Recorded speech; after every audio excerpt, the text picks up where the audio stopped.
Hello guys and welcome back to my channel. Today we have a new video, a new topic to be talking about, and today we will be talking about this guy right here, Denis Shapovalov. And oh my Dave, what a player he is, absolutely amazing.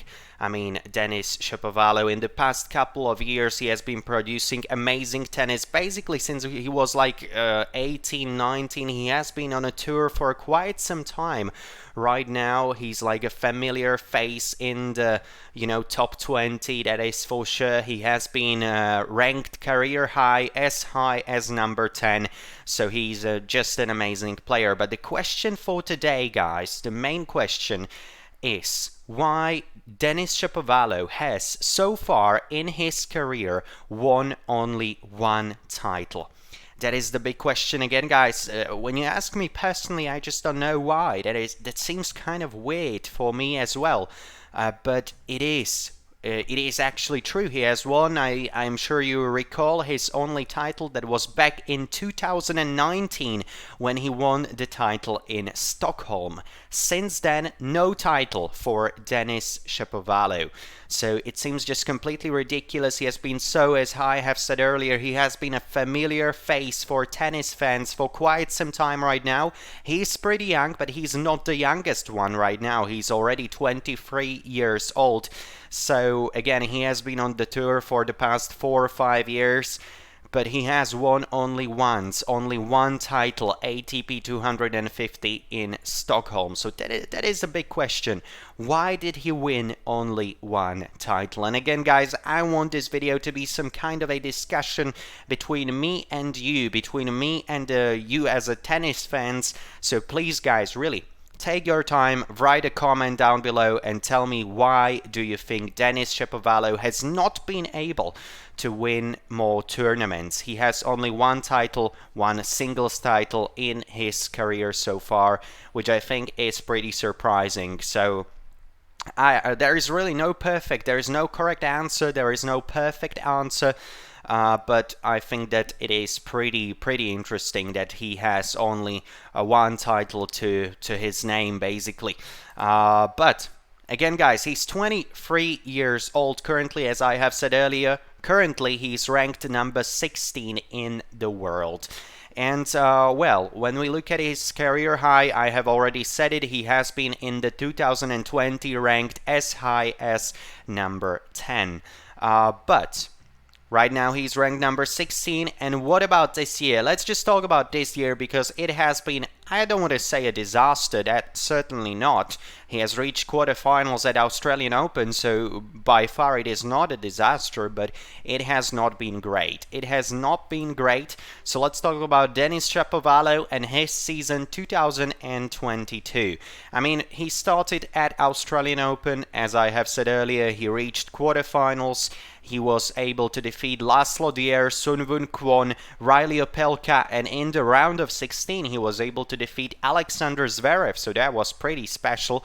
Really great win against Alexander Zverev for Denis Shapovalov, and in the quarterfinals he lost to the later champion Rafael Nadal. But he did go 5 sets, so I mean it was a great performance at Australia. But then came the first problems. He played in ATP 500 at Rotterdam and he lost in the round of 32 to the Czech player Jiří Lehečka, who at that time was ranked outside of the top 100.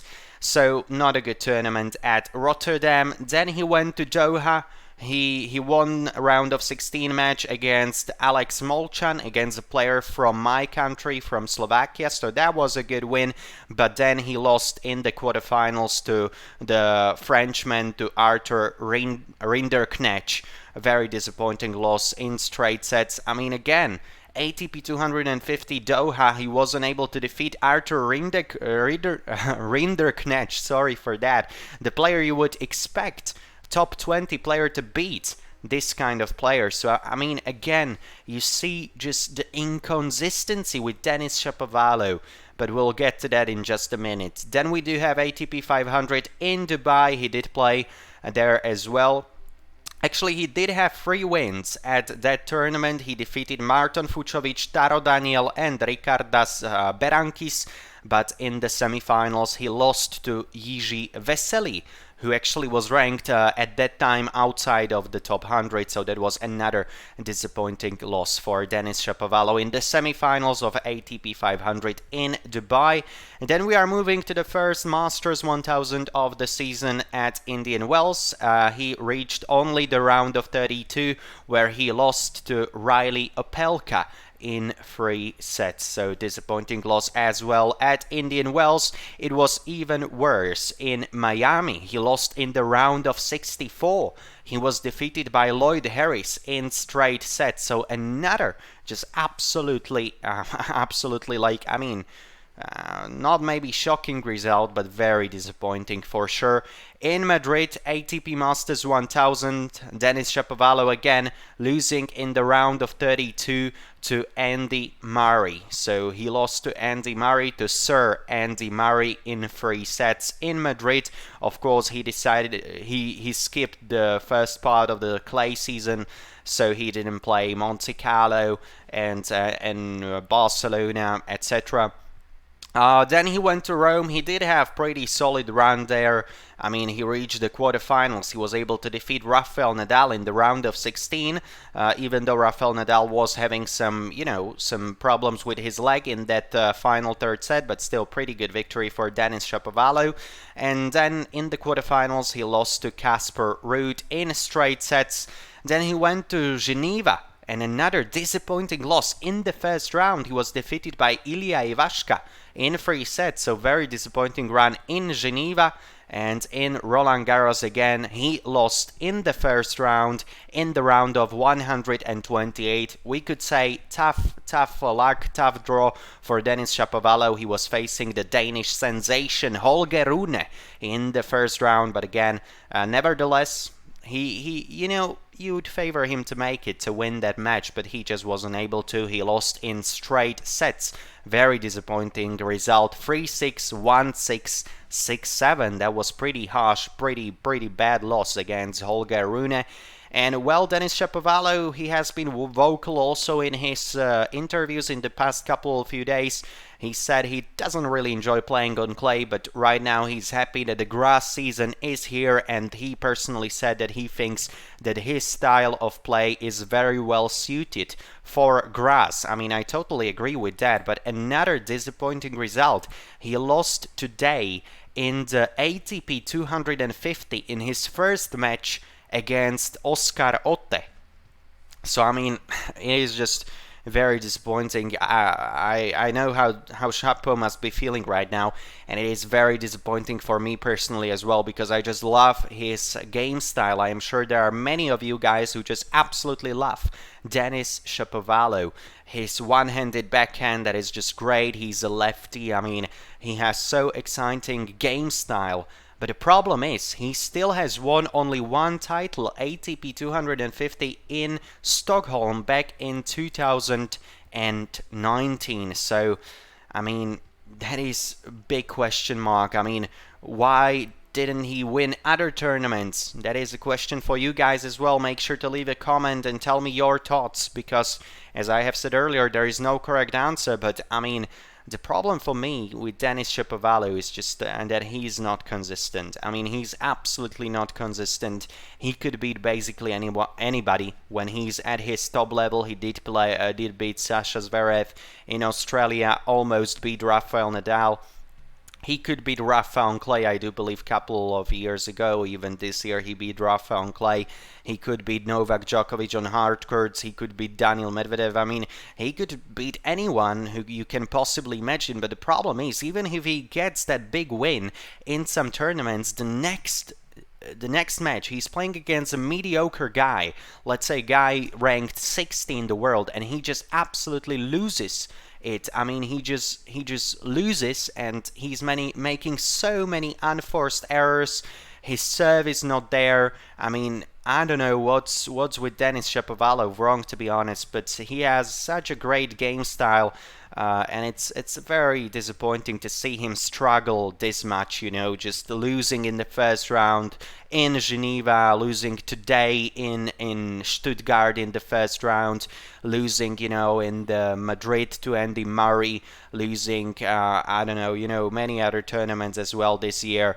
In Doha, he wasn't able to even get to the quarters. In Dubai, he lost to Yiji Vesely. I mean, there are many disappointing results also from this season so far. And again, I mean, the problem with Denis Shapovalov that I see, I have said it earlier, is just that he's not consistent. I think that is the biggest problem, and also his head is the problem, because sometimes he could really get involved with the crowd, you know, in the very bad interactions that really doesn't help him at the end of the day. So I think it is also with the head, it's also with the attitude on court. Sometimes he can be, you know, a little bit, you know, just very angry at Empire. We have seen it in the match at Australian Open against Rafa. He was complaining about Rafa's habits, etc., you know. He's just not consistent. He's making too many unforced errors, and it is very, I mean, very sad for me personally just seeing Shapo struggle this match. I don't know, guys. You can tell me, what do you think? What's the problem with Denis Shapovalov? Not only this season, but in the past couple of seasons. As I have said earlier, only one title so far, Stockholm 2019. Since then, no other title. Really struggling, Denis Shapovalov also this season. So I mean, I don't know. I don't know what will be next, but Denis Shapovalov, what a great player he is. What an entertaining player he is. What an entertainer he is. And he's a good person. That is very important as well. As we all know, he's making right now a Chapo shelter for animals that just don't have homes. So he's trying to help in that adoption process. So I mean, he's a good person. But he just has to find with his coach, he has to sit down and really just find some kind of a strategy to make sure that he really does have those results he really should be having. I mean, winning some tournaments, ATP 250s, ATP 500s. He really should be winning some kind of a Masters as well. So I mean, they should just find something to get him in the rhythm, to not be making so many unforced errors. Just overall find something to cool down during the match. I think that is basically what Denis Shapovalov needs to do, because so far, again, a lot of disappointing results, not only this season, but in the past couple of seasons. But again, guys, that's pretty much it for today's video. So thank you very much for watching it till basically here, till the very end. Again, I will just add the numbers: 16 wins for Denis Shapovalov this season, 11 losses. Even this shows you it has not been a great season so far for the Canadian.